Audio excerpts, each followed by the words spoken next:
International Business and Languages is a 4-year Level 8 programme, a BA Honours degree, that's delivered jointly by the Department of Languages in the School of Law, Languages and Social Sciences on TU Dublin City campus, and the School of Marketing in the College of Business on our city campus. We are hoping that by the end of this session, you'll have some insight into why we ask our students to spend a year of their 4-year degree away from Ireland, what the options are for you to do that, and what our students who have already done their year abroad just last year thought of the experience. I'm Chris Dixon. I'm the Head of Languages on the City campus, and I'm the Joint Programme Chair for TU965 International Business and Languages. I'm going to ask now each of our students who are here, who are students of the International Business and Languages programme, just to introduce themselves briefly. Hello, my name is Harry and I'm a final year student and I'm studying German and Irish. Hi, my name's Niamh. I'm in final year as well and I'm studying French, German and Irish. Hi, my name is Katrina and I'm in final year also and I'm studying French and I did Spanish for first and second year. Hi, my name is Toya and I'm currently studying German and Chinese. Thanks, Harry, Katrina, Niamh and Toya. I'm going to hand over now to Dr. Susan O'Shaughnessy. Susan is our Year Abroad coordinator, and she's going to say a few words about what the options are for our students to spend their year abroad as year 3 of their 4-year Level 8 degree. Susan. Hi, everyone. We have a number of options in our 3rd year. When people think of an exchange, they usually think of the traditional study abroad option. That's one of our 3 main options. So you can study abroad at one of our partner universities in France, Germany, Spain, Italy, China, or Taiwan. And traditionally, students will go for the full academic year. But we have other options as well. For example, quite a lot of our students go on English language assistantship exchanges where they work in a school in one of the countries, and that would also include Belgium and Austria. And we have the 3rd option, which is a work placement in a business, which a number of our students have gone on. And finally, we have a mixture of our first study option and work placement, where a number of students would do a study exchange for 1 semester and a work placement for the 2nd semester. So we have a wide variety of options for you to choose from. And I'd like to now ask each of the students a couple of questions about their experiences on their year abroad, which option they chose. So I'd like to start with Harry.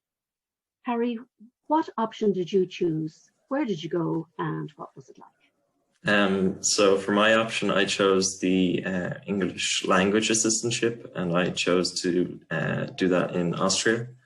It was a really interesting experience and it was, I guess, for me, it was nice to see the entire country of Austria. But I've been very interested in it, especially from like a geographical standpoint and things like that. It was something different, I guess, from everyone else who decided to go to Germany. Yet I still feel like I got a lot out of my year abroad and was also able to improve my language skills and ask for more. Yes. What was it like being an English language assistant? What were the good and bad things? Were there any challenges? Were there things you loved about it? I guess when I think of the challenges, I guess it's just a universal experience as a teacher to have those classes that don't go well. And that's going to happen, especially because it'll be everyone's first year probably doing that.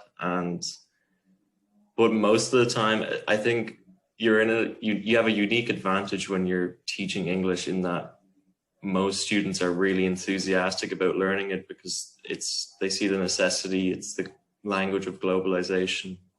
They're excited to practice with a native, so usually the classes end up running themselves and your work becomes very easy.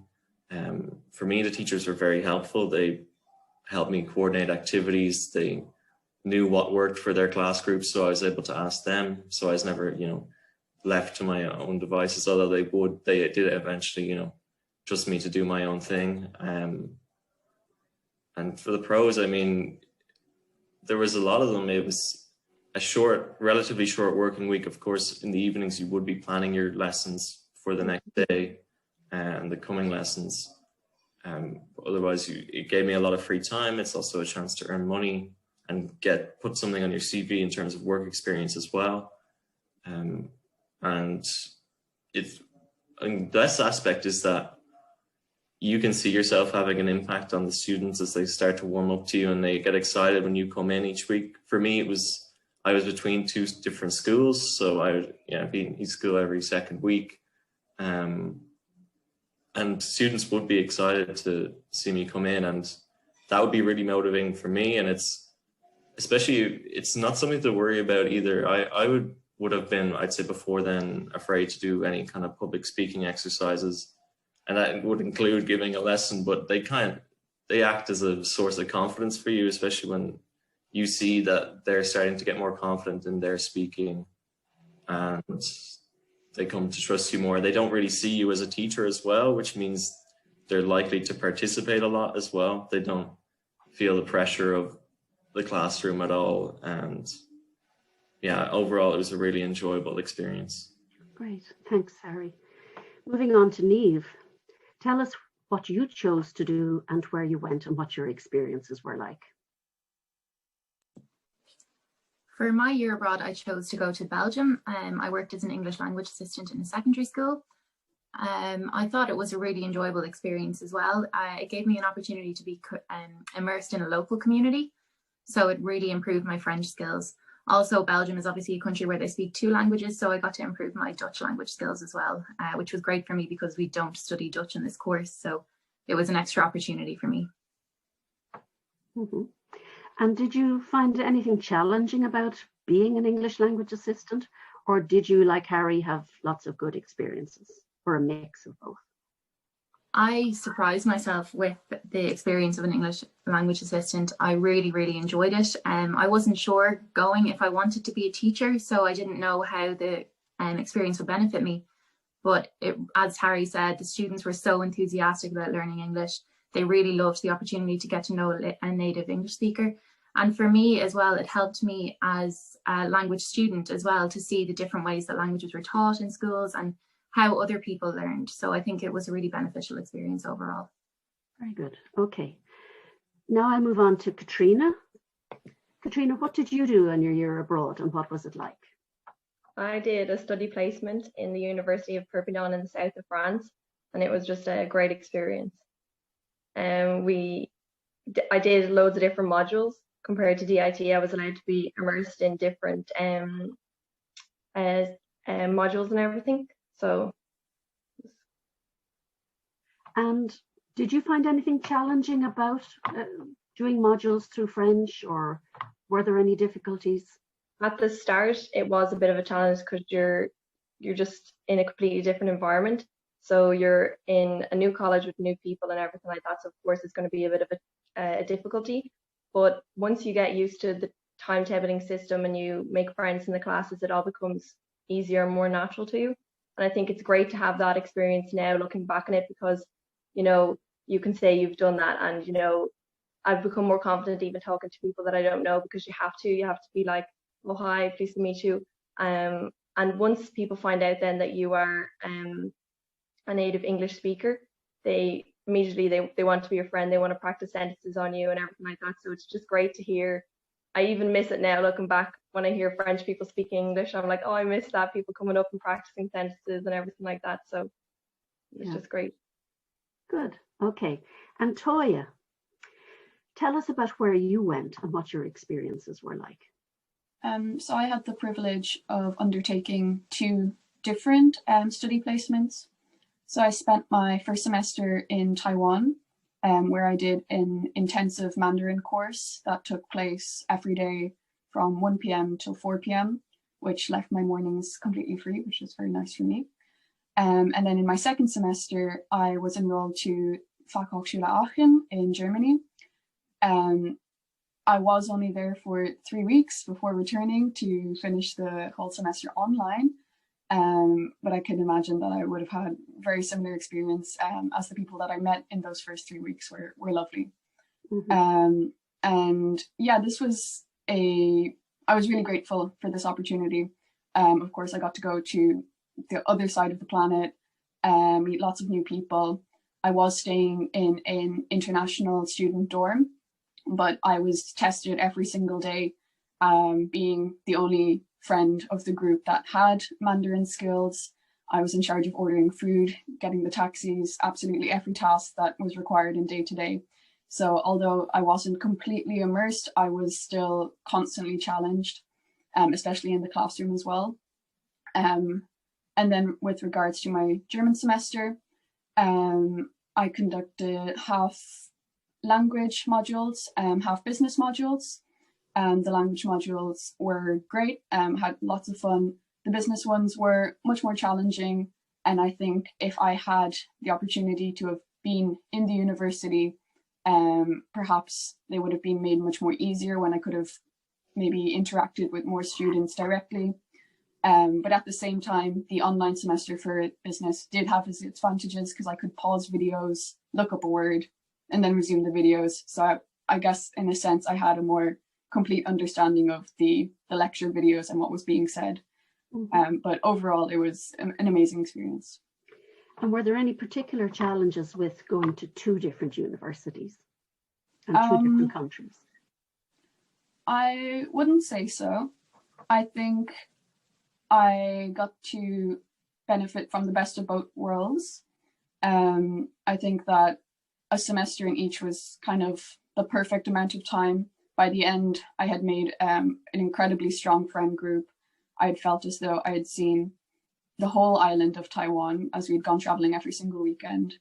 And I had, as I said, so many chances and was daily being asked to use my Mandarin skills to the most that I could. So although I could have, in theory, been happy to complete the full year, I was still grateful that the semester did seem as though it was the perfect amount of time to get everything that I wanted to take from the experience and then get to do another one. So I really liked the balance that it brought, and I was happy with my choices that I'd made. Great, thank you. Thanks very much, Toya and Harry, Katrina and Niamh also. Another distinctive element that's part of our mandatory year abroad for international business and languages is that students during their placement undertake a business project. And I'm now going to ask Dr. Anthony Buckley, who is the programme chair responsible for the business side of TU965 International Business and Languages, to say just a little bit about what the business project entails. Thanks, Chris. Appreciate it. As Chris mentioned, my name is Tony Buckley. I'm from the School of Marketing in the College of Business, based in Angel Street at the moment. And we look after the business side of TU965. What is common to, even though the experiences of Harry, Niamh, Katrina and Toya all differed, they have one thing in common. They all were required to do a business project while they were overseas. So the preparation for that project begins really in first year. When we look at one of the subjects that the students do is communications, and we take them through the basics of the research process. Then in second year, we have briefings and workshops in preparation for the students going overseas to do their business project. And in that process and before they go, or almost as they go, we ask them to think about a topic they'd like. And Chris mentioned earlier on, that topic we try and have them rooted in the region or the place that they go to. So obviously it's a subject or a topic that has really interested them in the business side of the course so far, and then tie it in, as Chris said, to the region or the country that you go to make a business project. So it's carried on over the year of third year. Whilst the student is overseas, they're appointed a supervisor to work with them. So they have an academic advisor, if you like, to work on the business project. And the project is actually managed through our virtual learning environment, Brightspace. So generally, each student goes through the same process, through the same stages. But again, what we're going to do is ask each of the people in turn to give us their experience of their business project, what they actually did, and back to the point, what they enjoyed about it, and what challenges they found. And again, just to bear in mind, when you do projects or when we do research projects, we don't know the outcome. So if we knew the outcome, we wouldn't bother doing them. So you can see again, it's a journey. It's a pioneering journey for everybody, and the experience is unique. So let's push on and maybe talk first to Harry, if we could. Yeah. So for my research study, I decided to do a consumer research study, which meant giving out a survey to a cohort of younger people. I chose Generation Z, so my own generation, because I had a whole cohort of them at my fingertips. In my other students, I had 18 and 19-year-old students who I was able to distribute the survey to, as well as to other people my own age in the area that I'd met as well. So I was able to get around, I think, almost 100 responses from them. The topic I researched was, in my case, what influences green or environmentally conscious purchase decisions for younger people, what drives them, what social factors, what demographic factors, and so on. And for me, it was certainly challenging coming up with a topic, because I knew I might not have access to certain resources by not being at a university. I knew I wasn't sure about, from an industry standpoint, who I might be able to interview. So I thought, with my situation, it would be better to do a consumer study, and I think it actually turned out pretty well. I was able to get a lot of responses and get a result which I was proud of. Good. And Harry, just in terms of the support from back at base, if you like, how did you find that? Oh yeah, well, we were also... Don't speak about your supervisor, just talk about the support, okay? Yeah, we of course had plenty of support. We weren't in the dark at all when it came to coming up with a topic or using various resources. We were well equipped by the time it came to do our own independent work. Of course, while you're abroad, you can still use all the article search platforms, and you still have access to a variety of textbooks, things like that. So great. Thanks, Harry, for that. I'll move on to Niamh, if that's okay. So for my business project, I studied the cultural diversity between the Flemish and Walloon communities in Belgium, and the impact that this cultural diversity had on Belgian business management practices. So I chose this subject because we studied quite a bit on culture in our second year modules for management and consumer behaviour. I found it really interesting, so it was definitely something I wanted to pursue for my business project. I conducted interviews rather than surveys, so I had to approach managers of different organisations in Belgium. So I conducted 3 interviews in total. I used a mix of English, French and Dutch in my interviews, so that was a great opportunity for me to improve my language skills as well. And great. Niamh, what was your overall thoughts? I mean, what just your conclusions from the project? You know, yeah, what insights did you get on Belgian business culture? Yeah. I got an opportunity to learn a lot about Belgian business culture, and a lot of people think in Belgium it's just kind of a linguistic divide between the two communities, but there's also a lot of socio-political issues that kind of affect the relationships, and it was great for me to get an insight into that kind of area of business. Great. Thanks a million, Niamh. That's super. Katrina, could we talk to you on your project? Yeah, so I did an investigation into the influence of fashion on the consumer behaviour of students in Perpignan. So in second year, we did consumer behaviour module, and I was very, very interested in that and the self, because we also did a project in second year on the digital self. and we had to learn the actual self, the ideal self. And that was what I was interested in all along. So when I was given the opportunity then to do this project, I immediately thought I'd love to learn more about the consumer behavior. Great. Did you do interviews or a survey, or how did you do your primary research? Yeah, I did interviews. So I looked at all the different kinds of primary research, and I found the interviews were going to be the best opportunity. Most appropriate. Information. Yeah. Very good. Thanks for that, Niamh. Toya, how about you? So I undertook a motivation study inspired by the trends of brain drain experienced by Taiwan. And so I looked into what drives students as they leave college and enter the workforce. And I, for that, conducted interviews. And I was fortunate to have made a local friend, Taiwanese friend, who was able to help me in finding candidates for that. Because I was going to conduct them through English, and she helped me a lot with that. Fantastic. And did you do a survey or interviews? They were interviews. They were interviews. And again, just curious, obviously, from a cultural perspective, what difference did you find between Taiwanese students wanting to go into employment and maybe European or Irish-based students? Well, a topic of, I guess, Taiwanese patriotism did come up. A lot of them recognize China as a kind of domineering force and were quite happy to leave purely based on the money aspects, financial aspects, whereas the other half were pretty much adamant that they were never to do that and would remain at home regardless of the job prospects. Great, very, very interesting. So again, just thanks a million, Toya, for that. As you can see, the projects are as diverse as the students in the class.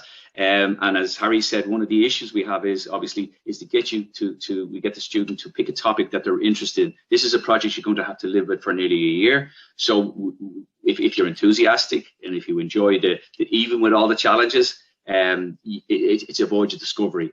And we every year we get back totally different projects from everybody. And in most cases, people have a great experience working on the project. Difficult and all as it can be sometimes. So, Chris, I'll hand it over back to you if that's okay. Thanks, Tony. And again, thanks to all of the students for your input. I hope that you found this session to be interesting. If you have any specific questions that you would like to ask, there's the opportunity for you to do so through the various fora that are operating in the context of the Open Day. I'd like to thank you for watching this session. I'd like to thank all of the students and my colleagues who've participated, but I'd like to give the last word to the students, and I'm sure for most of you watching, their views on the year abroad will mean an awful lot more to you than the views of myself and my colleagues who teach in the programme. So if I could ask, just by way of rounding off, if each of the students could just tell us in a few words how they would sum up their year abroad experience. Harry? To summarize it, say a unique, intriguing and interesting experience full of positive challenges that will not overwhelm you. Thanks, Harry. Thanks for that. Niamh? For me, the year abroad was an unforgettable experience that gave me opportunity to grow academically and personally, and something I'll never forget. Thanks, Niamh. Katrina? I'd say it's just an experience well worth having. Thanks, Katrina. And finally, last but certainly by no means least, Toya. I would say it was demanding but very rewarding experience that allowed me to see another side of the planet. Okay. So thank you again, Harry, Niamh, Katrina and Toya, and thank you for listening. Bye for now.